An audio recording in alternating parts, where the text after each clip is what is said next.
আসসালামু আলাইকুম to everyone. অনেকদিন পর একটা নতুন ব্লগ নিয়ে আসলাম। তো welcome to my Kolkata blog. তো চলো শুরু করা যাক আমার নতুন ব্লগ। তো এবার রোজাটা সম্পূর্ণ অসুস্থতায় কাটে আমার। তো আমি ভাবতেও পারি নাই আমার ঈদটা আলহামদুলিল্লাহ এত ভালো যাবে। ঈদের দিনও অসুস্থ ছিলাম। তো যাই হোক, অনেক অসুস্থতা, অনেক বাধা বিপত্তি পার করেছিলাম এক জায়গায় যাব, চলে গিয়েছি কলকাতা। যাই হোক, তো কলকাতা যাওয়ার সময় আমরা ভাবতেও পারি নাই ঈদের সময় এতটা চাপ হবে।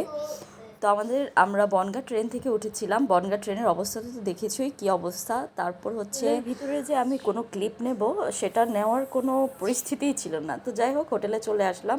হোটেলে এসে আগে ফ্রেশ হয়ে আবার একটা মিরর ভিডিও নিয়ে নিলাম।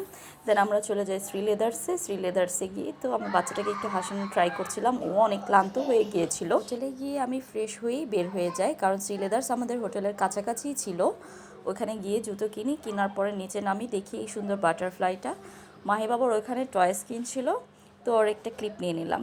তো কলকাতায় গেলে আমি এই ফ্রুটসগুলো অনেক বেশি খেতে পছন্দ করি, যেটা আমি এখানে খাই না, কিন্তু ওইখানে আমি প্রচুর পরিমাণ ফ্রুটস খাই। তো রাতে আমাদের ডিনার ছিল হচ্ছে মোমোস খেয়েছিলাম, আর এই তো এই কুলফিটা খেয়েছিলাম। কুলফির উপর আরও অনেক কিছু দেয়, ওগুলো আমি নেই মতো কিছু একটা দেয়, ওটার স্বাদটা আমার কাছে বেশ একটা ভালো লাগে না। এর আগেও খেয়েছিলাম, ওটা কুলফির স্বাদটা নষ্ট করে দেয়, তাই আমি নিইনি। আর একটা চিকেন চাউমিন নিয়েছিলাম। এ তো আজকের ভিডিও এখানেই শেষ করছি। লাইক, শেয়ার অ্যান্ড কমেন্ট করতে ভুলবে না। Bye, tata.